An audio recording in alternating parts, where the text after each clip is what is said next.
الحمد لله رب العالمين وبه نستعين والصلاة والسلام على رسوله الأمين وعلى آله وأصحابه أجمعين ومن تبعهم بإحسان إلى يوم الدين. أعوذ بالله من الشيطان الرجيم. بسم الله الرحمن الرحيم. والذين إذا أنفقوا لم يسرفوا ولم يقتروا وكان بين ذلك قواما والذين لا يدعون مع الله إلها آخر ولا يقتلون النفس التي حرم الله إلا بالحق ولا يزنون ومن يفعل ذلك يضاعف له العذاب يوم القيامة ويخلد فيه مهانا إلا من تاب وآمن وعمل صالحا فأولئك. اللہ رب العالمین نے ان آیتوں میں عباد الرحمن کی پہچان شناخت بیان کی ہے. جیسا کہ گزشتہ کل گزرا، اللہ کے بندے وہ ہوتے ہیں جو زمین پر فروغی کے ساتھ چلتے ہیں، اور اسی طرح جب کوئی جہالت کا کام یا کوئی قول ان کو نظر آتا ہے تو اس میں پڑھتے نہیں ہیں بلکہ سلام کرتے ہوئے نکل جاتے ہیں.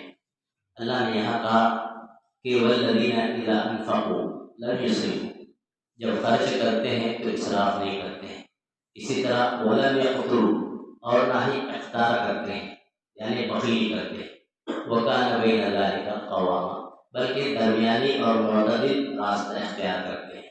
یعنی بندے مومن خاص طور سے عباد الرحمن کی یہ شناخت ہے کہ خرچ کرنے کے معاملے میں نہ ہی اسراف ہوگا نہ ہی اقتار ہوگا، بلکہ ان دونوں کے درمیان معتدل راستہ ہوگا.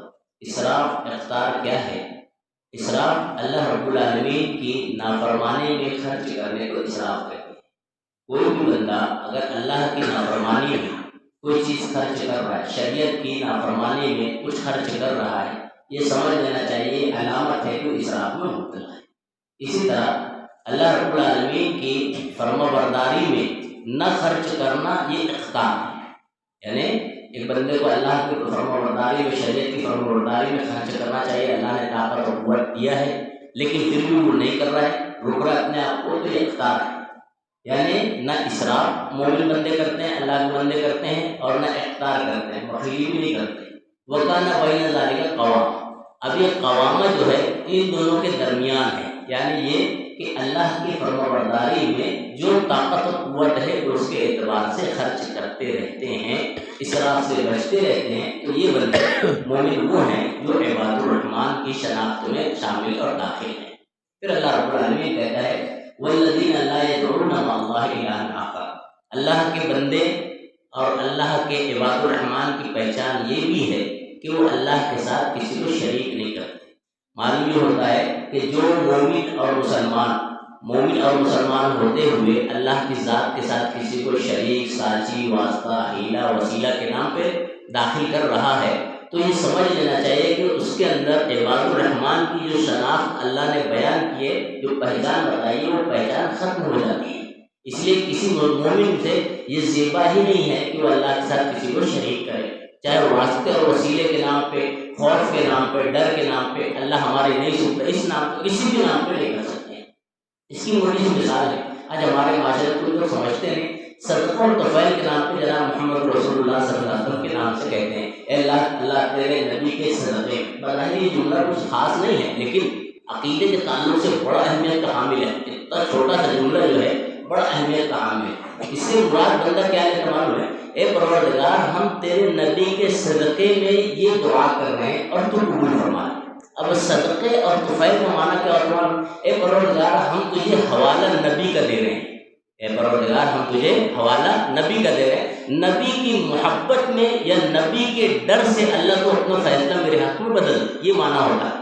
بات سمجھ رہے ہیں؟ جیسے اللہ رب العالمین جو ہے اگر کسی کے بارے میں کوئی فیصلہ کر رہا ہے، جیسے اس کو روزی نہیں مل رہی ہے، اب اگر وہ بیچ میں یا اللہ تیرے نبی کا صدقہ یہ کہہ رہا ہے تو گویا اللہ پر پریشر ڈالنا چاہتا ہے نبی کے حوالے سے کہ اللہ میں تجھے بیچ میں نبی کو رکھ رہا ہوں تو میری بات کو مت کاٹ. تو کیا اللہ رب العالمین کسی نبی کے بیچ میں رکھنے کی وجہ سے بات کو کاٹ سکتا ہے کہ نہیں کاٹ سکتا ہے؟ قرآن کا مطالعہ کرنے معلوم ہوتا ہے اللہ رب العالمین کاٹ دیتا ہے. جیسے حضرت نوح علیہ السلام تھے، انہوں نے اپنے بیٹے کے بارے میں کہا تھا کہ پروردگار میرا بیٹا ہے، لیکن جب موج آئی تو ان کا بیٹا وادی جوزی میں پڑا تھا، کہہ رہے تھے اللہ رب العالمین سے اللہ میرا بیٹا ہے، بیٹے سے کہہ رہے تھے بیٹا آ جا کشتی میں سوار ہو جا، بیٹا کہہ رہا تھا نہیں میں وادی جوزی پہ پہاڑ پر رہوں گا، بعد میں وحال بینہم الموت، دونوں کے درمیان موج آ گئی اور وہ کان من المغرقین، ڈوب گیا۔ اللہ رب العالمین صلی اللہ علیہ وسلم نے کہا کہ پروردگار میرا بیٹا ہے، تو نے کہا میرے اہل بیان کی حفاظت کرے گا، یہ تو میرا راستے کیا ہے تو نے۔ اللہ رب العالمین کہتا ہے انہ عمل غیر صالح، اس کا عمل صحیح نہیں ہے، اور تیرا بیٹا ظاہری میں ہے باطنی میں نہیں ہے، وہ ڈوب جائے گا۔ نبی کی بات کو اللہ نے کاٹ دیا۔ حضرت محمد رسول اللہ صلی اللہ علیہ وسلم تمام انبیاء کے سردار ہیں، ایک مرتبہ بیٹھے ہوئے، آپ جانتے ہو واقعہ بڑا مشہور ہے، ابو طالب کے کان میں کہہ رہے ہیں، ابو طالب ایک بار میرے کان میں کہہ دو لا الہ الا اللہ وحاجک عند اللہ، یقین مانو میں قیامت کے دن تمہارے بارے میں حجت کروں گا۔ کیوں حجت کروں گا؟ کہ بہت نازک موڑ پر اے ابو طالب تم نے میرے ساتھ دیا ہے۔ 3 سال تک پورے مکہ والوں نے جب بائیکاٹ کر دیا تھا تو ابو طالب ہی تھے جنہوں نے کہا تھا اے میرے بھتیجے تم میرے وادی میں آ کے رہے اور دیکھتا ہوں کون مائی کا لال آتا ہے جو مجھے کوئی سکھ پہنچا سکتا ہے، اس کو کوئی تکلیف دے سکتا ہے پورے مکہ میں۔ یہ ہمت دلائی تھی حضرت ابو طالب، لیکن آخری وقت میں کہہ رہے ہیں نبی صلی اللہ علیہ وسلم ایک بار کان میں میرے کلمہ پڑھ لو تاکہ قیامت کے دن میں تمہیں حجت اللہ سے کر کے جو نجات دلوا دوں گا۔ ابو طالب نے نہیں پڑھا، تو کیا اللہ کے نبی صلی اللہ علیہ وسلم کی محبت میں اللہ نے ابو طالب کے تعلق سے فیصلہ بدلا؟ نہیں بدلا۔ جہنم میں جائے گا ابو طالب، ظاہر بات ہے، جو شرک کرے گا کفر میں رہے گا جہنم میں جائے گا۔ تو اللہ کسی محبت میں فیصلے نہیں بدلتا ہے اور کسی کے ڈر سے اللہ فیصلے نہیں بدلتا ہے۔ جیسے ولا یخاف عقباہا، قرآن میں اللہ کہتا ہے سورہ شمس میں کہ جب اللہ کوئی فیصلہ کرتا ہے تو اللہ کسی کے ڈر سے فیصلہ بدلتا نہیں ہے، نہ اللہ کسی کے ڈر سے فیصلہ بدلتا ہے، نہ اللہ کسی کی محبت میں فیصلہ بدلتا ہے۔ اب آدمی کسی نبی کو بھی رکھے گا بیچ میں اور یہ سوچے کہ اللہ ان کی محبت میں فیصلہ بدل دے، ناممکن ہے۔ اللہ اس کے ڈر سے فیصلہ بدل دے، ناممکن ہے۔ یہ اللہ رب العالمین کی شان ہے۔ اس لیے بطور صدقہ اور طفیل کے بھی جناب محمد رسول اللہ کے کہنا یہ بھی شرک میں آتا ہے، داخل شامل ہے۔ اس کی ایک موٹی سی مثال آپ سمجھ لیں، نبی صلی اللہ علیہ وسلم کے زمانے میں بارش نہیں ہوئی تھی، تو نبی صلی اللہ علیہ وسلم نے صحابہ کرام نے کہا اللہ کے نبی صلی اللہ علیہ وسلم بارش نہیں ہو رہی ہے اور قحط جیسی کنڈیشن آ گئی ہے، اللہ کے نبی صلی اللہ علیہ وسلم آپ دعا کیجیے۔ آپ روایت کا مطالب ہے نبی صلی اللہ علیہ وسلم نے اپنے ساتھ جو ہے جانوروں کو بھی لے لیا تھا اور کپڑے پہنے تھے سادے سولے کا، جانوروں کو بھی گھسیٹ لیا اور صحابہ سے کرام سے کہا کہ جانوروں کو لے کے آ جاؤ، اللہ نہیں ہماری تو کم سے کم ان کی سنے گا۔ اس طرح سے ہی کہتے ہوئے جانوروں کو لے کے گئے، اللہ کے نبی صلی اللہ علیہ وسلم نے ہاتھ اس طرح سے اٹھایا، اللہ سے دعا کی، اور روایت میں آتا ہے دعا بھی مکمل بھی ہوئی تھی، اللہ رب العالمین نے اپنی رحمت نازل فرما دی تھی۔ یہ اللہ کے نبی صلی اللہ علیہ وسلم تھے۔ بہرحال دعا نبی صلی اللہ علیہ وسلم نے اللہ سے کی۔ اب یہی معاملہ نبی صلی اللہ علیہ وسلم کے انتقال کے بعد آیا کہ قحط سالی پڑ گئی، تو حضرت عباس رضی اللہ تعالیٰ عنہ جو نبی صلی اللہ علیہ وسلم کے چچا تھے، ان کا دور کا معاملہ ہے، تو ان سے لوگوں نے کہا اے عباس، اے نبی کے چچا، ہم لوگ جب نبی صلی اللہ علیہ وسلم کے دوران جب آپ حاضر تھے تو آپ کے دور میں ایسی کنڈیشن میں آئے تھے نا، ہم نے آپ کو آگے بڑھایا تھا اور آپ صلی اللہ علیہ وسلم نے دعا کی تھی، اللہ نے بارش برسائی تھی۔ اب آپ ان کے چچا ہیں، آپ بزرگوار ہیں، ہم آپ کو آگے بڑھاتے ہیں، آپ دعا کیجیے۔ اور دعا کرتے تھے اے پروردگار، جب تک تیرے نبی ہمارے درمیان تھے ہم ان کو آگے بڑھا کے دعا کرتے تھے، اے پروردگار اب تیرے نبی نہیں ہیں، ہم تیرے نبی کے چچا کو آگے بڑھائے ہوئے، اے پروردگار اس بزرگوار کے ذکر سن کر ہمیں اللہ رب العالمین جو ہے بارش برسا دے۔ اللہ بارش برسا دیتا تھا۔